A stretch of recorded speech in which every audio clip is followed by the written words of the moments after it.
शासनपति वितराग प्रभु भगवान महावीर स्वामी के चरणों में कोटि कोटि वंदन नमन। वर्तमान आचार्य सम्राट ध्यान योगी राष्ट्र संत डॉक्टर श्री शिव मुनि जी महाराज साहब के चरणों में कोटि कोटि वंदन नमन। आगम ज्ञाता आगम पुरुष हिमाचल केसरी उपाध्याय प्रवर पूज्य गुरुदेव श्री जितेंद्र मुनि जी महाराज साहब के चरणों में कोटि कोटि वंदन नमन। ऑनलाइन एजुकेशन के प्रणेता संघ सेतु उपाध्याय प्रवर पूज्य गुरुदेव श्री रविंद्र मुनि जी महाराज साहब के चरणों में मेरा कोटि कोटि वंदन नमन।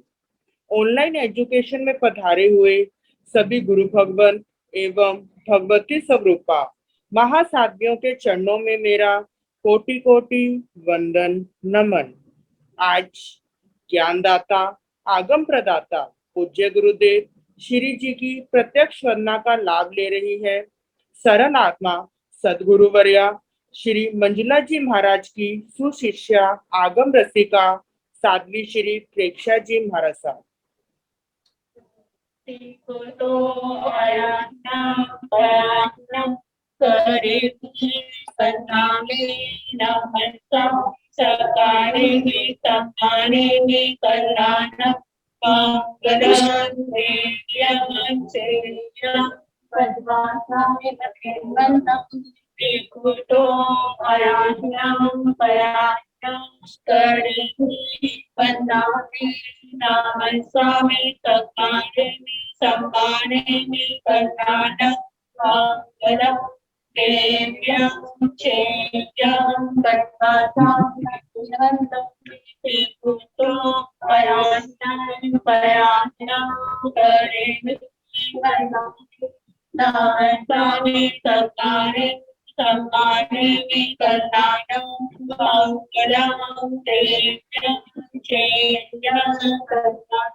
तो साता जी सबको साता जी।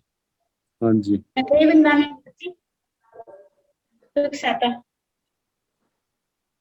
यह आगम वाचना अविरल गति से चलती रहे इस हेतु सभी तपस्वी अपना अपना योगदान दे रहे हैं। आज की तपस्या इस प्रकार है। शर्मणी सूर्य उत्तर भारतीय प्रवर्तनी डॉक्टर श्री सरिता जी महाराज साहब की सुशिष्य घोर तपस्विनी डॉक्टर श्री शुभा पिंकी जी महाराज साहब उपवास।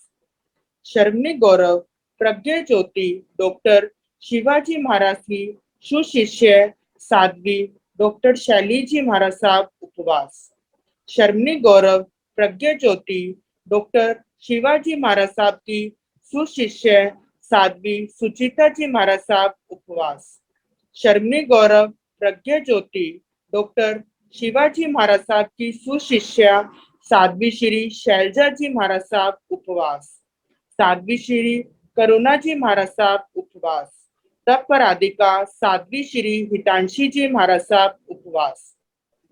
सभी तपस्वियों को सुख साता पूछते हैं और सभी के तप की बहुत बहुत अनुमोदना करते हैं। अब हम सभी पूज्य गुरुदेव से करबद्ध विनती करते हैं, प्रार्थना करते हैं कि आप अपनी अमृतमय वाणी से हम सबको लाभान्वित करें। पधारे गुरुदेव, पधारे गुरुदेव। सुख साते गुरु जी। हाँ जी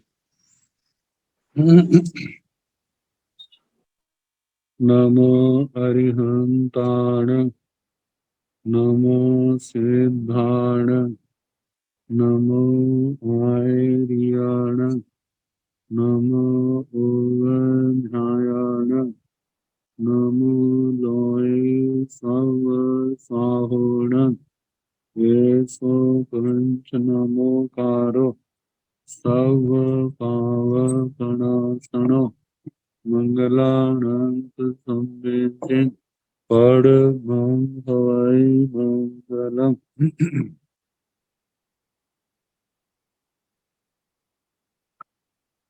जिन शासन जिन वाणी सदा जयवंत हूँ श्रवण संत सदा अविचल मंगल हो।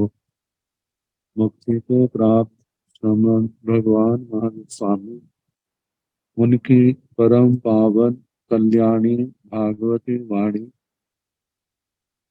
वाचक प्रमुख श्री इंदर भूति गौतम आदि गणधर भगवान योग प्रधानाचार्य परम पूज्य श्री सुधर्मा स्वामी जी महाराज, उनकी परम पावन पाठ परंपरा वर्तमान आचार्य ध्यान योगी परम पूज्य श्री शिव मुनि जी महाराज एवं गुरुजन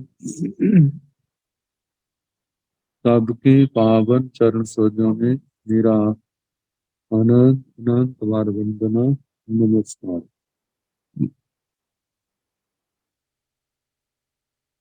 आगम परिषद में विराजमान गुरुस्त मुनिराज, अन्य मुनिगण, परम आदरणीय भगवती स्वरूपा मां साधवी, श्री स्थानम सूत्र की वाचना प्रारंभ है। पांचवें स्थान का तीसरा उद्देश्य सुनाया जा रहा है। इससे पहले शनिवार को हम स्वाध्याय के 5 अंक सुनाए। स्वाध्याय वाचना, परीक्षणा, परिवर्तना, अनुप्रेक्षा, कर्म कथा। अब इसके आगे प्रत्याख्यान विशुद्धि, इसके संबंध में वर्णन आ रहा है। पंच दीहे पचक खाने पणते तन जहा सद हण शुद्धे वीणाय शुद्धे अणु भाषण शुद्धे अणु पालना शुद्धे भाव शुद्धे पंच दीहे पच खाने पणते। प्रत्याख्यान 5 प्रकार का कहा। प्रत्याख्यान का इसकी व्युत्पत्ति और इसका अर्थ जो कहा जा रहा है, प्रति और आ, इसके अंदर 2 उपसर्ग है। क्या धातु,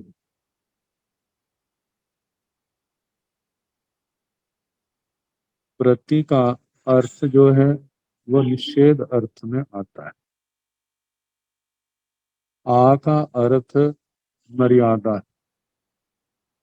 क्या धातु का अर्थ जो है कथन अर्थ में आता है, प्रकथन, बड़े जोर दे करके किसी बात को कहना।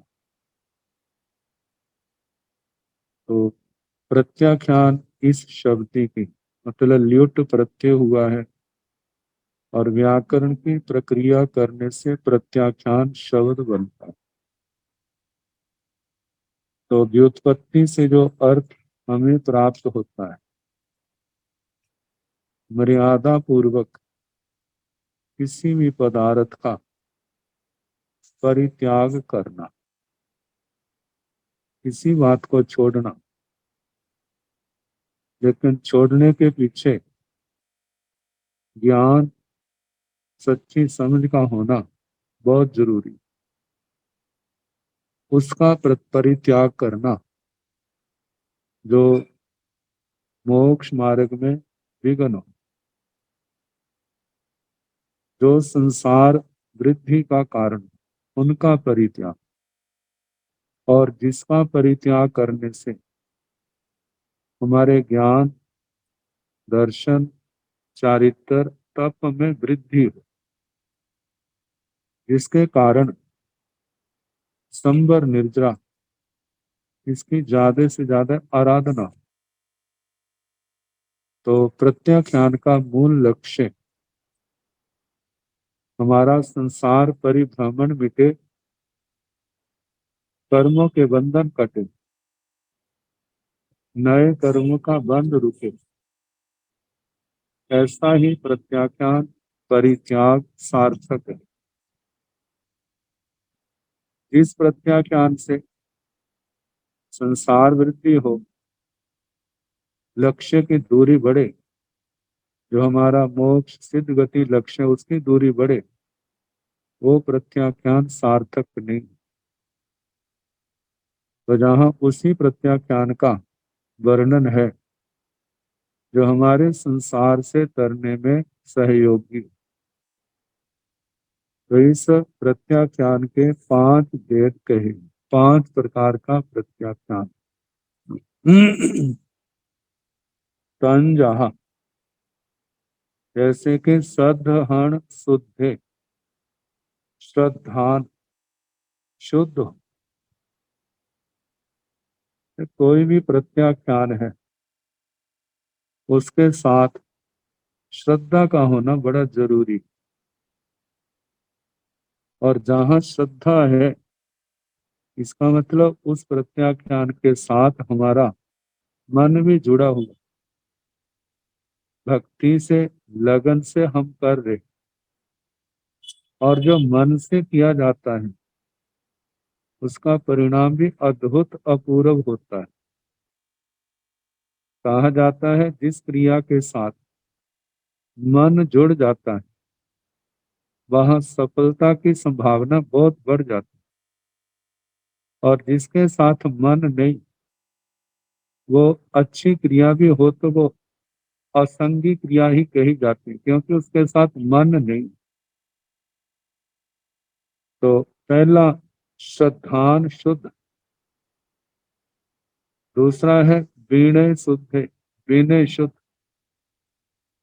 प्रत्याख्यान के साथ जिनसे हम प्रत्याख्यान ले रहे हैं उनके प्रति भी विनय भाव होना चाहिए।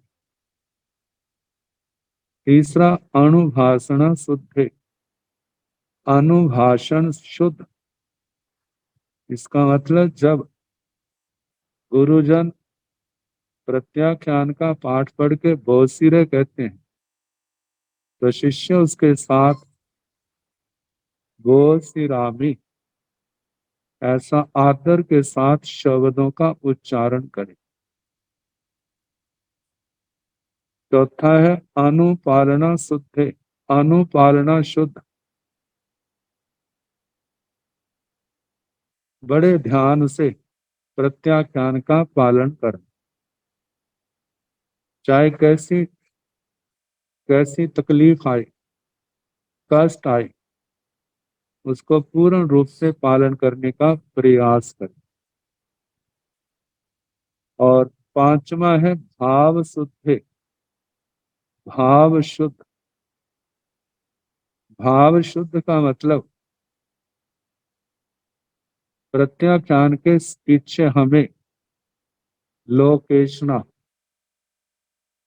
यश प्रतिष्ठा, इनका इनको सामने नहीं रखना। प्रत्याख्यान के पीछे हमारी भावना होनी चाहिए, हमारा ज्ञान दर्शन चारित्र तप शुद्ध हो, हमारी आत्मा निर्मल, कोई संसार की यश प्रतिष्ठा की, इस लोक परलोक की भावना से ऊपर उठना। परलोक में मेरे को प्रतिष्ठित स्थान मिले, इस लोक में प्रतिष्ठित स्थान मिले, हमें प्रत्याख्यान इनके लिए नहीं करना। हमारा प्रत्याख्यान आत्म शुद्धि का, संवर निर्जरा का कारण। तो ये 5 बताए। तो इनमें पहला सदहन शुद्ध, श्रद्धान शुद्ध, कहते हैं जिस प्रत्याख्यान से हमारे मूल गुण, उत्तर गुण जे पुष्ट हो, जे बड़े मजबूत हो, मतलब जिस प्रत्याख्यान को धारण करने से ये मैं प्रत्याख्यान करूंगा मेरे मूल गुण और बढ़ेंगे, मेरे उत्तर गुण बढ़ेंगे, मेरा चारित्र निर्मल होगा, मेरी साधना निर्मल होगी, ये हमारे अंदर श्रद्धा होनी चाहिए। इस श्रद्धा से हम मूल गुण उत्तर गुणों के प्रत्याख्यानों को धारण करें। मेरे कर्मों के आगमन के जो मार्ग हैं वो रुकेंगे, कर्मों के मार्ग बंद होंगे, संबर की आराधना होगी, कर्मों की निर्जना होगी। इस श्रद्धा से इन प्रत्याख्यानों को धारण करें। प्रत्याख्यान के बिना जीवन में देखा जाए तो चरित्र कहाँ आता है। पहले 18 पापों का प्रत्याख्यान ही तो किया जाता है। मिथ्यात्व का त्याग, हिंसा, झूठ, चोरी, कुशील, परिग्रह, इनका त्याग। और उसके बाद उत्तर गुण, खाने का, पीने का, पहनने का, रहने का, इन सब के संबंध में जितना संभव त्याग हो वो करना। तो ये श्रद्धा रखनी, इस प्रत्याख्यान के बिना मेरा चरित्र, मुझे चरित्र कैसे आएगा, मेरा चरित्र मजबूत कैसे होगा, इस श्रद्धा से करे। दूसरा, विनय शुद्ध। प्रत्याख्यान करते समय गुरुजनों की मन वचन काया से विनय करते हुए प्रत्याख्यान व्रत को ग्रहण करना, ये विनय शुद्ध प्रत्याख्यान है। मतलब विधि पूर्वक वंदना करे, फिर उसके बाद क्या करे, प्रत्याख्यान के संबंध में प्रार्थना करे। और गुरुजन कहा जाता है प्रार्थना करेगा तो फिर उसके बाद गुरुजन कराएंगे। तो विनय पूर्वक बेनती करना, ये विनय शुद्ध प्रत्याख्यान है। अनुभाषणा शुद्ध। गुरुजन जब प्रत्याख्यान करते समय उन्हें वंदना करके उनके सामने खड़े हो, हाथ जोड़कर प्रत्याख्यान कराते समय जब गुरुदेव बोसिरे कहें तो उस समय अपाणं बोसिरामी, ये कह करके उस प्रत्याख्यान को स्वीकार करें। गुरुजनों ने जो शब्द कहे हैं उनको दोहराना, ये अनुभाषणा शुद्ध प्रत्याख्यान है। चौथा, अनुपालना शुद्ध। जो प्रत्याख्यान चाहे वन हो, दुर्भिक्ष हो, रोग आदि की अवस्था हो, किसी अन्य महाकष्ट के आने पर भी उसे भंग ना किया जाए, शरीर विनाशक उपसर्ग आने पर भी दृढ़ता के साथ उसका पालन किया जाए, ऐसा प्रत्याख्यान ही अनुपालना शुद्ध कहलाता। बाकी परिस्थितियां होती हैं, अपवाद होता है, वो व्यक्ति कितना सामना कर सकता है, लेकिन लक्ष्य ये रखें कि मैंने कैसी भी परिस्थिति आ जाए मैं इसका पालन करूं। और जिस समय पालन करने वाला पालन करता है, लेकिन आस पास रहने वाले जब देखते हैं कि अब स्थिति गंभीर है, अब करेगा तो कुछ भी हो सकता है, तो वो मेहतरा गारेण के आगार के माध्यम से उसका खुला देते हैं। बड़ों के कहने से खोलता है, लेकिन अपना मन जो है उसको पालन करने का ही होता है। तो ये अनुपालना शुद्ध, जो नियम लिया है, प्रत्याख्यान लिया है, उसको पूर्ण करने की भावना रखे और पूर्ण करे। और पांचवा, भाव शुद्ध, जिसमें संसार की लालसा नहीं रखनी, निदान नहीं करना। आत्म शुद्धि के लिए जो किया गया प्रत्याख्यान है वो भी भाव शुद्ध। तो इस प्रकार 5 प्रकार के प्रत्याख्यान का वर्णन हुआ। अब इसके आगे प्रतिक्रमण। अतिक्रमण का विपरीत प्रतिक्रमण, धार्मिक मर्यादाओं का उल्लंघन करना। अतिक्रमण करना वो अतिक्रमण, उन्हें अपनी धार्मिक मर्यादाओं के अंदर आना प्रतिक्रमण। तो पंच भी है, पड़ी कमणे पणते तन जहा, आसवदार पड़ी कमणे, मीछत पड़ी कमणे, कसाय पड़ी कमणे, योग पड़ी कमणे, भाव पड़ी कमणे। पांच भी है, पड़ी कमणे पणते, प्रतिक्रमण 5 प्रकार का कहा। प्रतिक्रमण को हम कह सकते हैं अपने घर में वापिस आना, वापसी। अतिक्रमण अपने घर से बाहर जाना, ज्ञान दर्शन चारित्र तप आदि से बाहर जाना, और प्रतिक्रमण पुनः उन्हीं मर्यादाओं के अंदर अपने आत्म स्वरूप के अंदर लौटना, चारित्र के अंदर, तप के अंदर, धर्म आराधना के अंदर लौटना, देखा जाए वही भाव प्रतिक्रमण, वास्तविक प्रतिक्रमण। तो ये प्रतिक्रमण 5 प्रकार का कहा। तंजहा जैसे के आश्रव द्वार परिक्रमण, आश्रव द्वार प्रतिक्रमण, आश्रव द्वार प्रतिक्रमण है आत्मा प्रमाद के कारण जानते अजानते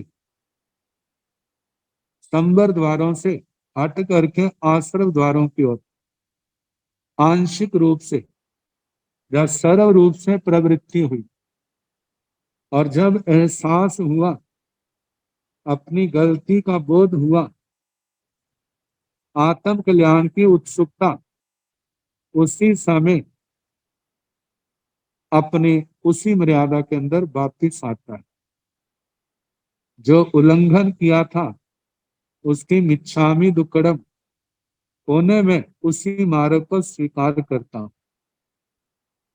अलग है तो स्वयं स्वीकार किया पहले, फिर उसके बाद भगवान गुरुजनों के चरणों में आकर के पुनः उसी मार्ग को स्वीकार करना, मतलब आश्रय द्वारों को छोड़ करके संबर द्वारों में प्रवृत्ति करना।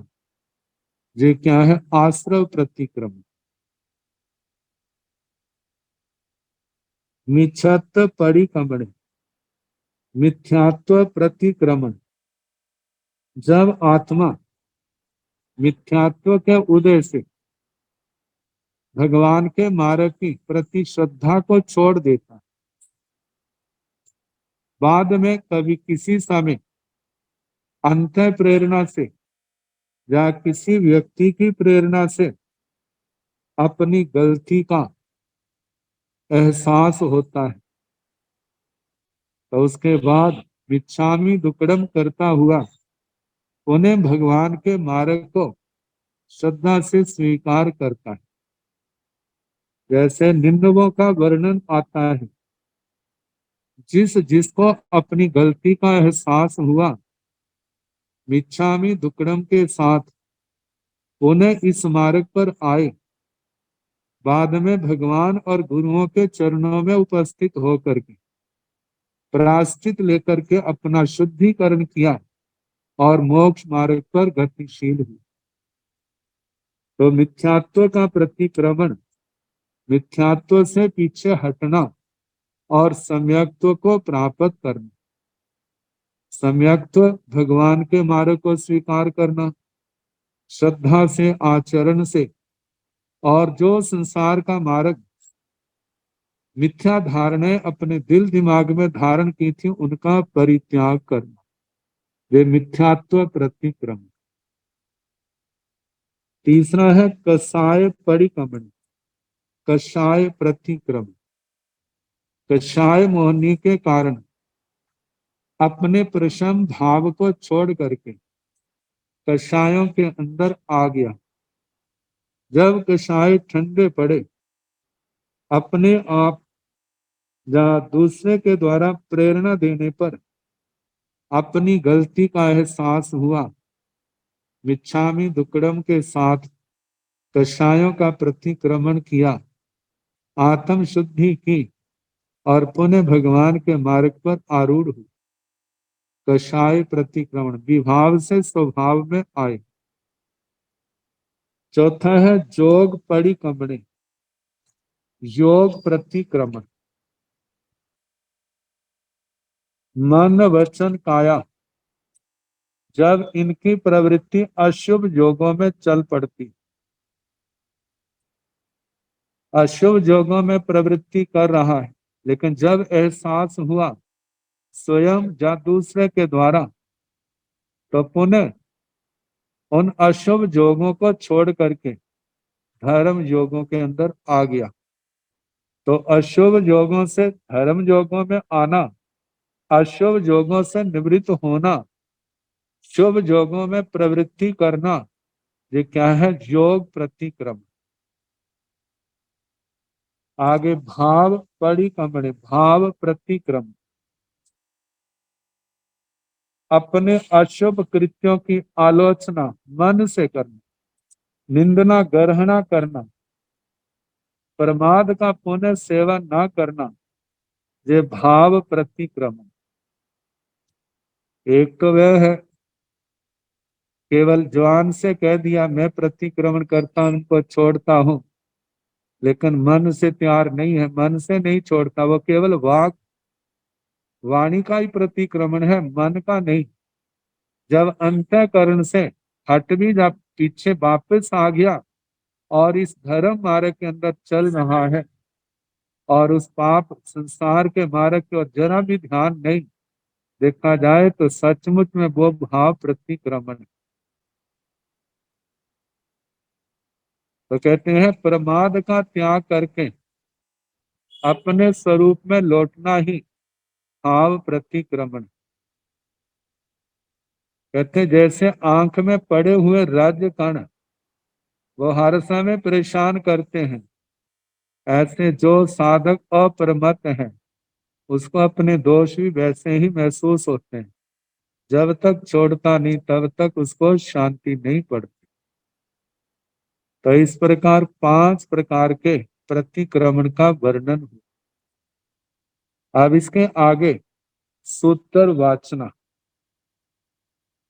सूत्र वाचना करेंगे तो इस आत्मा को क्या लाभ होगा, इसका वर्णन आ रहा है। पंचहिं ठाणे सुत्तं वायेचा तंजाह संगहत्याय ओव गहन अठ्याय निजरण अठ्याय सुत्तेवा में पज्जव जाए भविष्याई सुत्तस्वा अवचित्ति नियठ्याय पंचहिं ठाणे सुत्तं सिक्खिजा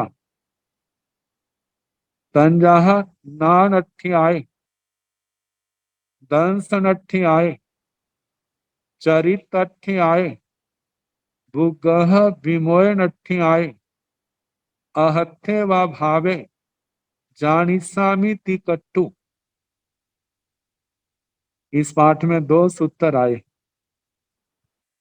एक, गुरुजन या पढ़ाने वाला शास्त्र की वाचना क्यों करे। दूसरा, पढ़ने वाले को सूत्र ज्ञान क्यों सीखना चाहिए। दोनों के 5 कारण कहे। तो पहला है पंचहिं ठाणे सुत्तं वायेजा। 5 कारणों से शिष्यों को सूत्र की वाचना दे। तंजाह जैसे के संगहठ्याय, मैं सूत्र वाचना दूंगा, सुनने वाले सुनेंगे, प्रतिबोध को प्राप्त करेंगे, जिससे शिष्यों का संग्रह होगा। शिष्य होंगे तो आगे ये जिन शासन चलेगा। यदि कोई दीक्षा नहीं लेगा तो ये जिन शासन कैसे चलेगा। वर्णन आता है जिन तीर्थंकर भगवंतों के तीर्थ का समय से पहले विच्छेद हुआ, प्राय करके एक तीर्थंकर का शासन दूसरे तीर्थंकर भगवान तक चलता है। मतलब के 24वें का तो बात अलग है, क्योंकि आगे छठा आ रहा जाता है, तो वहां तो होना ही है। लेकिन उससे पहले जैसे 9वें तीर्थंकर हैं, 8वें हैं, 10वें हैं, 11वें हैं, 12वें में, 13वें, 14वें, 15वें, इन तीर्थंकर भगवंतों का आने वाले तीर्थंकर भगवान से पहले ही तीर्थ का विच्छेद हुआ। कैसे हुआ?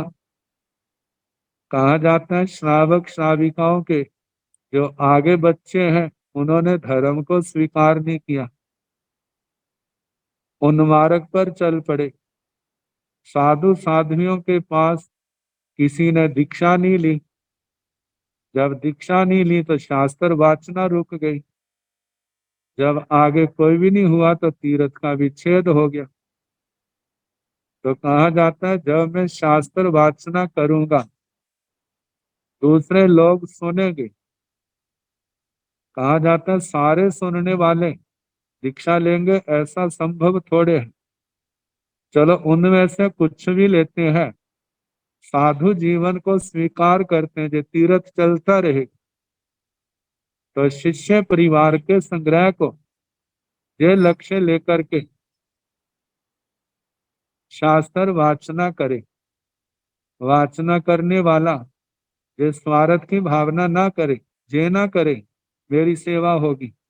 कहा नहीं, इन आत्माओं का उपकार होगा, इन आत्माओं पर उपकार होगा, इनको ज्ञान दर्शन चारित्र तप की प्राप्ति होगी। इस धर्म आराधना से उनका संसार सीमित होगा, जन्म मरण का चक्कर मिटेगा, दुर्गतियों से बचेंगे और आत्मा शाश्वत समाधि की अधिकारी बने। इन बातों को लेकर के शिष्यों के संग्रह के लिए सूत्र की वाचना करें।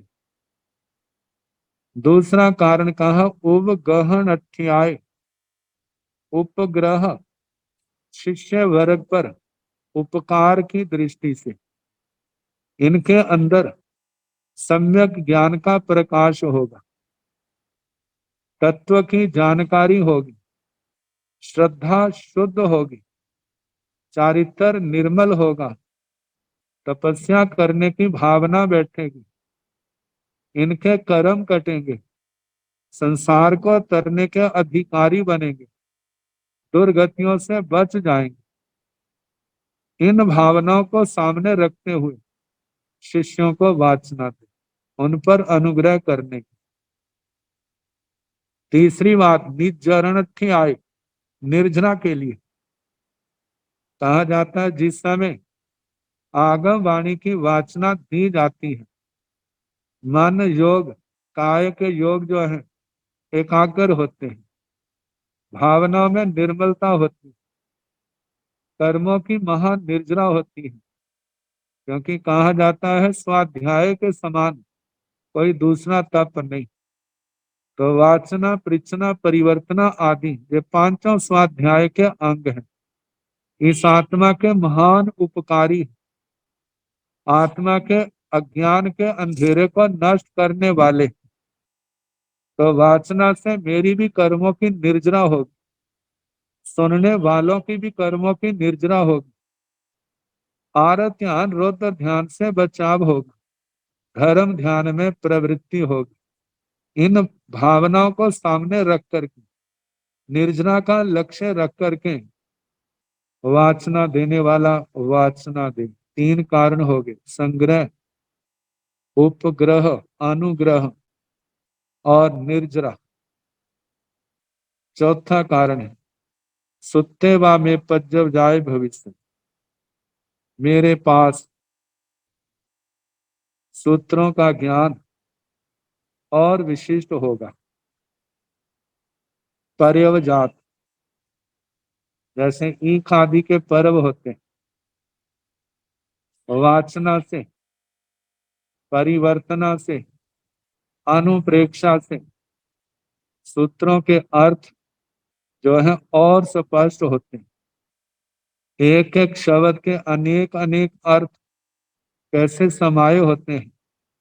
जब बार बार निर्जरा वाचना देते हैं, ज्ञानावरणी कर्म का क्षोभम बढ़ता है, आत्मा निर्मल होती है, बुद्धि निर्मल होती है, जिसके कारण से स्वतः आत्मा के अंदर नए नए अर्थों का चिंतन उभरता है।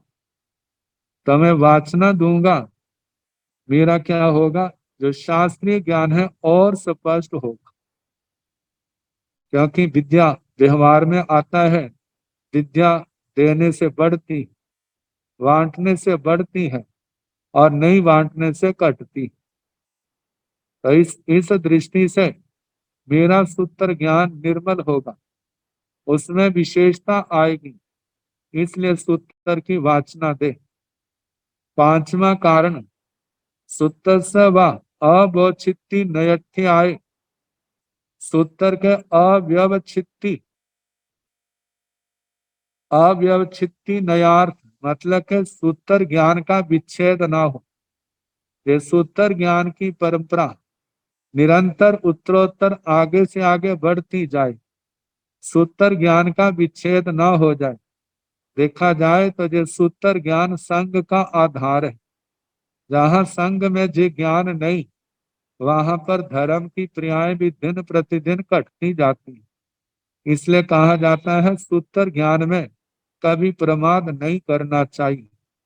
हमारे पूर्वजों का कितना उपकार है, जिन्होंने इस वीतराग वाणी को संभाल करके रखा और आगे से आगे गुरु शिष्य परंपरा से चलाया। ये परंपरा चली तो ये अमृत रूप जो ज्ञान है, श्रोत ज्ञान हमारे तक पहुंचा है। तब हमारा कर्तव्य है, जो ज्ञान हमने सीखा है ये ज्ञान आगे भी चलता रहे और आने वाली भव्य आत्मा का उपकार होता रहे। ये सूत्र ज्ञान की परंपरा का विच्छेद ना हो, क्योंकि इसके विच्छेद होने के बाद तो क्या होगा, इस लोक में इन क्षेत्रों में भाव अज्ञान अंधकार बढ़ेगा। फिर ये ज्ञान का प्रकाश कैसे होगा? तो इसलिए कहा जो सूत्र परंपरा निरंतर चलती रहे, इसका विच्छेद ना हो, इसको सामने रख करके वाचना देने वाले जो बहुश्रुत मुनि है या साधुयां हैं, वो अपने शिष्य परिवारों को ऐसे ही क्या करे, वाचना दे। तो ये पांच कारण आए शिष्यों के बलि भांति संग्रह के लिए। पहला कारण संग्रह, दूसरा उपग्रह उपकार, शिष्य वर्ग पर उपकार होगा, उनके अंदर ज्ञान की ज्योति जगेगी। तीसरा, मेरी कर्मों की महान निर्जरा होगी। चौथा, मेरे ज्ञान में विशिष्टता आएगी। चौथा, सूत्र ज्ञान का विच्छेद नहीं होगा। ये परंपरा निरंतर आगे बढ़ती रहेगी, चलती रहेगी। इन पांच कारणों से सूत्र की वाचना। अब आगे है पंच ही ठाणे ही सुतम सिक्खीजा तन जहा। पांच कारणों से आत्मा जो है शिष्य सूत्र ज्ञान सीखे, सूत्रों को सीखे। हमारी प्राचीन परंपरा रही है सूत्रों को कंठस्थ करना, क्योंकि कहा जाता है किताबों की विद्या तो अधूरी है। जैसे दूसरे को दिया हुआ धन और पुस्तक में रहा हुआ ज्ञान वो समय आने पर काम नहीं आता, क्योंकि पास में वो धन नहीं और पास में वो ग्रंथ नहीं। जो हमारे कंठ में है, जो हमारे दिमाग में है, जो हमने कंठस्थ किया है, वो ही समय पर हमारा उपकार करती है। और इसका सबसे बड़ा लाभ जो है कि जो ध्यान दुनिया की ओर जाना है, वो हमारा शास्त्रों के स्वाध्याय में जाता है। दुनिया के प्रपंचों से बच जाते हैं। किसने क्या किया, जो समय आत्मा की शक्ति जो है व्यर्थ की बातों में जाती है, तब वो शास्त्रों के ज्ञान में सीखने में, मैंने जे शास्त्र पढ़ लिया है, अब इसके आगे जे पढ़ना है, जे पढ़ना है, और उसको दुनिया की बातों का कोई ध्यान नहीं ना होने के कारण से क्या है, उसका समय बड़ा सार्थक जाएगा। कर्मों की महान निर्जरा होगी। निर्जरा के साथ वह भगवान की वाणी का, धर्म का आराधक होगा। संसार को सीमित करेगा, संसार के प्रपंचों से, विकथाओं से बच जाएगा। लेकिन ये तभी जब शास्त्र ज्ञान को सामने रखेगा और ईश्वर प्रवृत्ति करेगा, सीखने का अभ्यास करेगा, तब ये महालाभ उसको प्राप्त होंगे। तो कहा कि पांच कारणों से जो शिष्य है, मुमुक्षु है, आत्मार्थी जीव है, साधु साध्वियां है, इन पांच बातों को सामने रख करके सूत्र सीखे कि मैं सूत्र सीखूंगा तो मेरे को ये पांच लाभ प्राप्त होंगे। तंजहा जैसे के नान अध्याय, दंस अध्याय, चरित अध्याय, भूगह विमोयन अध्याय, अहत्थे व भावे जानिसामी ती कटु। पहला है नान अध्याय ज्ञान के लिए। मैं सूत्र पढ़ूंगा, मेरे को तत्व का ज्ञान होगा, आत्मा का, परमात्मा का, धर्म का, अधर्म का, संसार का, मोक्ष का, जो जीव अजीव आदि तत्व हैं इनकी जानकारी होगी। मैं सूत्र पढ़ूंगा, संसार भ्रमण का कारण क्या है, संसार से मुक्त मुक्त होने का कारण क्या है, इन सब बातों का ज्ञान होगा। तो बताए नान अध्याय ज्ञान के लिए। शिष्य जो है श्रुत अध्ययन ज्ञान प्राप्ति के लिए ही करते हैं, क्योंकि श्रुत अध्ययन से तत्वों का भली प्रकार से निश्चय हो जाता है। तत्वों का स्वरूप क्या है, मेरी आत्मा का स्वरूप क्या है, ये संसार क्या है, पुण्य क्या है, पाप क्या है, जड़ क्या है, संबंध निर्जरा क्या है, बंध मोक्ष क्या है, इन सब का बोध होता है। तो जिस आगम का अध्ययन अभी तक गुरु मुख से नहीं किया है, उसके शास्त्रीय रहस्यों का परिज्ञान पढ़ने एवं सीखने से ही हो सकता है। तो उस ज्ञान की प्राप्ति के लिए शिष्य जो है शास्त्र सीखे, शास्त्र पढ़े, पहली बात। दूसरी बात दर्शन अध्याय, दर्शन के लिए, दर्शन की विशुद्धि के लिए, क्योंकि बिना ज्ञान के दर्शन की विशुद्धि कैसे होगी। बिना ज्ञान के शास्त्रों से विपरीत प्ररूपणा कर देगा तो उसका पाप किसको लगेगा, उसी को लगेगा। जब तत्वों का ज्ञान है तो उसकी श्रद्धा भी ठीक होगी। तो बताया है कुछ शिष्य सम्यक दर्शन की विशुद्धि के लिए स्वाध्याय किया करते हैं। तत्वों के यथार्थ स्वरूप को जानकर सम्यक दर्शन दृढ़ हो जाता है। कहते हैं जब शास्त्रों को बार बार पढ़ते हैं तो शास्त्रों के अंदर भगवान के ही सारे पावन उपदेश हैं, उनको पढ़ना, जिसके पढ़ने से जैसे अनुयोग आते हैं, अनुयोगों के संबंध में ज्ञान दर्शन चारित्र तप आदि तत्वों का सारा बोध होता है, उससे हमारी श्रद्धा शुद्ध होती है, सम्यक दर्शन में दृढ़ता आती है। कहते हैं जब तक तत्वों के यथार्थ स्वरूप का ज्ञान नहीं होता तब तक सम्यक दर्शन भी दृढ़ नहीं हो सकता। श्रद्धा भक्ति से ओतप्रोत होकर ये भगवान की वाणी है, भले ही मेरी समझ में आए या ना आए, किंतु इसके पाठ मात्र से ही मेरा कल्याण हो जाएगा।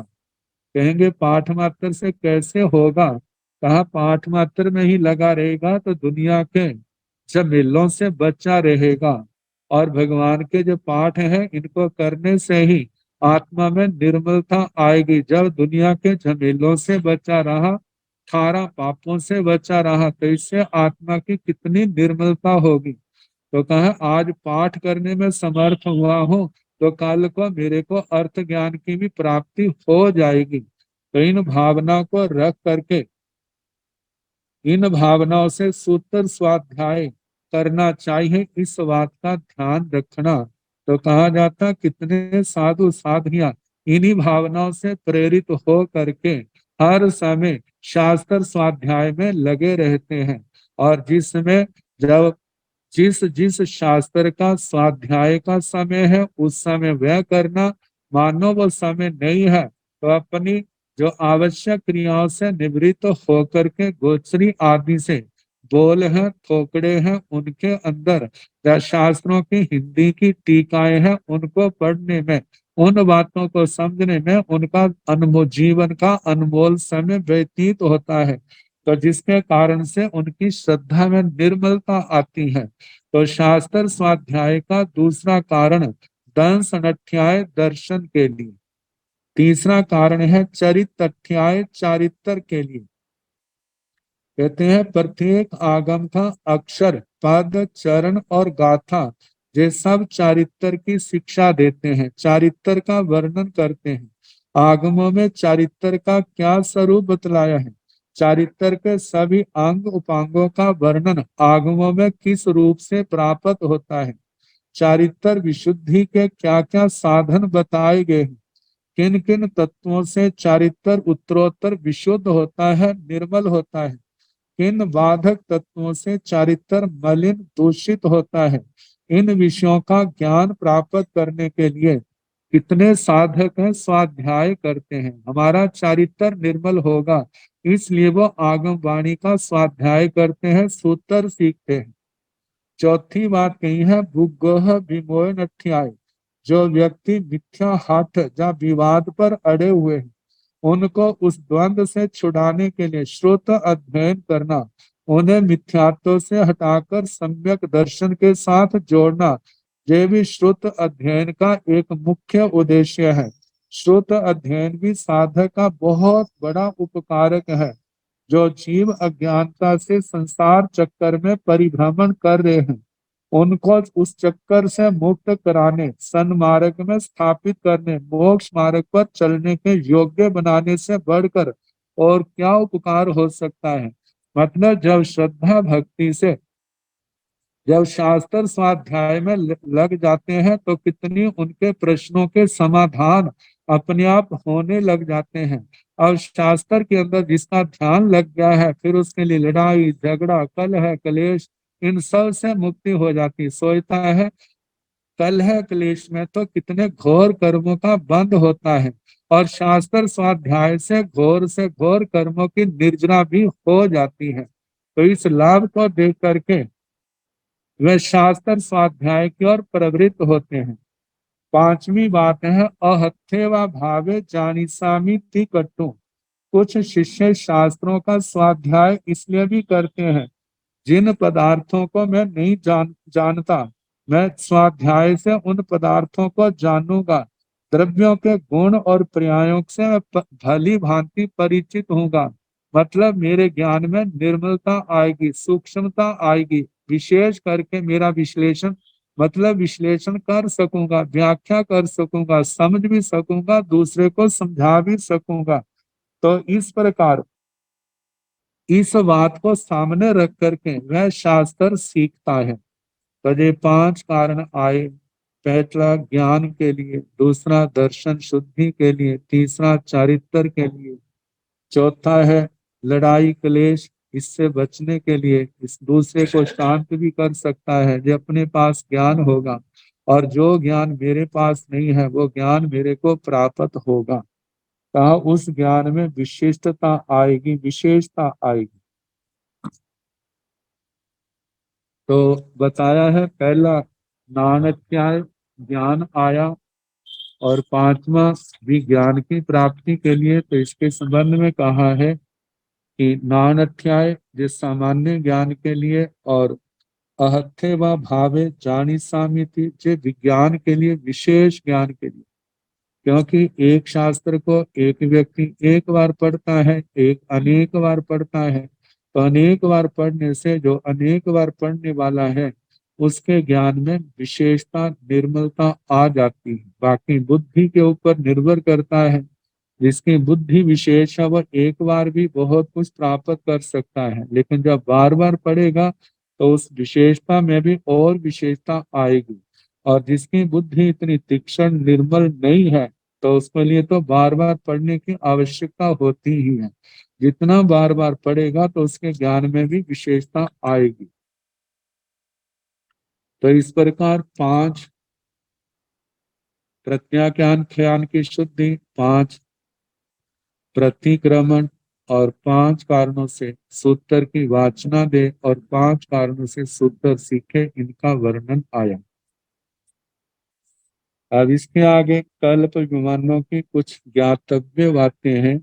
सोहम्मी साणेषु न कप्पेषु विमाना पंच वन्ना पणत्ता तंजाह किणः जाव सुक्कीला।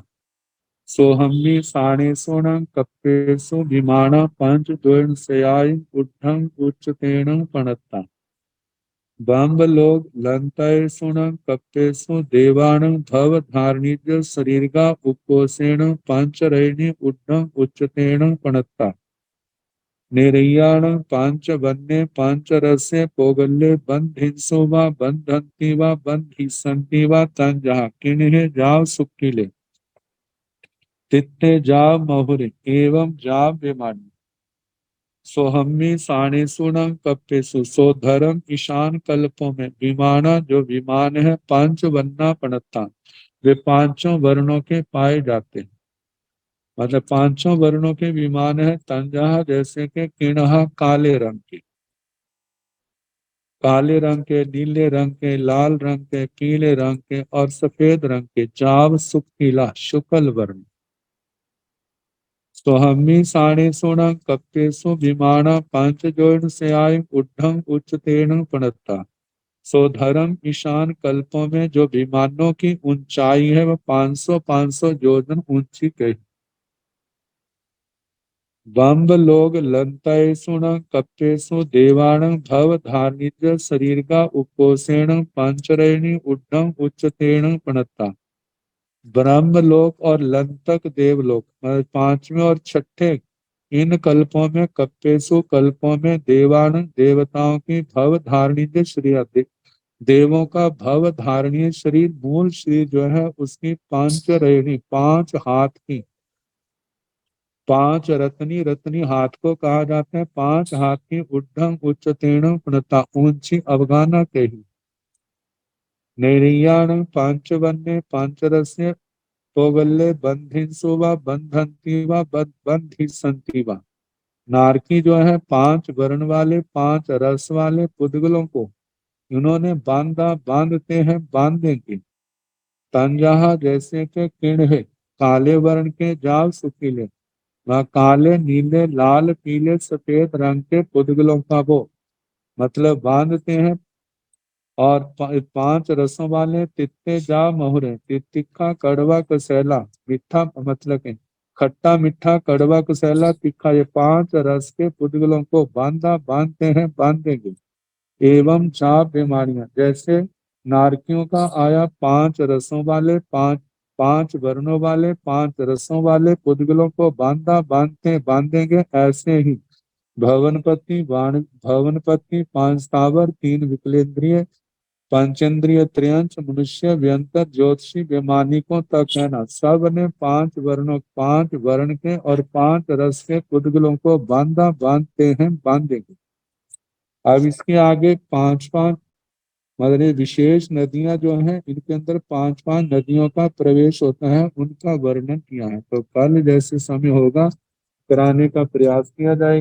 नमो अरिहंताण, नमो सिद्धाण, नमो आयर्याण, नमो ओवधायाण, नमो लोये सौ साहुण, एसो पंच नमोकारो, सब पावपणासनो, मंगलानंद संभूषण, परमं हवाई मंगलम, श्री चतारि मंगलम, अरिहंता मंगलम, सिद्धा मंगलम, साहु मंगलम, केवली पुनतो धम्मो मंगलम, चतारि लोकोत्तमा, अरिहंता लोकोत्तमा, सिद्धा लोकोत्तमा, साहो लोकोत्तमा, केवली पुनतो धम्मो लोकोत्तमो, चतारि शरणं प्रवज्जामि, अरिहन्ते शरणं प्रवज्जामि,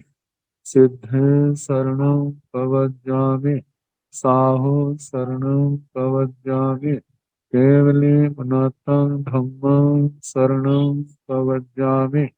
चार शरण सुख करने, दुख करने, मंगल करने और शरणा नहीं कोई, जो भव प्राणी आश्रय, सबको यथा योग्य वंदना सुख सब।